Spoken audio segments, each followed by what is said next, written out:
Vous n'avez pas pu passer à côté du retour du col amovible. Mais cette fois-ci, plutôt que de le porter au-dessus de nos vêtements, il vient en dessous de nos pulls et on vous montre comment le faire chez vous. On va couper une bande de 76 cm par 36. Pour commencer, on plie la bande dans le sens de la largeur, endroit contre endroit. Et on va venir coudre sur le côté opposé au pli en laissant une ouverture d'environ 6 cm. On retourne l'ouvrage sur l'endroit.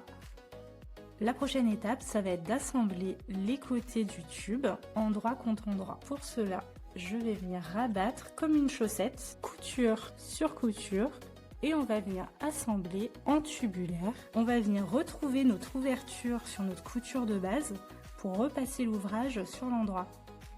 Alors la couture où on a notre ouverture, ce sera le haut du col. Là, je vous conseille d'aller au fer pour bien repasser à plat les coutures. Pour réaliser la coulisse, à partir du haut de notre col, on va venir tracer une première ligne à 6 cm, puis une seconde à 8 cm. Et ce, sur tout le long du col et des deux côtés. Il y aura juste sur la première ligne où on va venir garder une ouverture d'environ 4 cm pour passer notre élastique dans la coulisse. Vous aurez besoin de 40 cm d'élastique de 2 cm de largeur.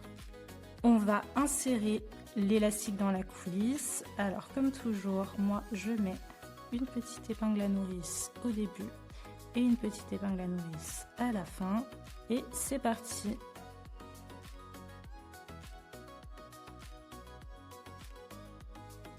On va venir assembler en réalisant plusieurs points d'arrêt les deux élastiques ensemble.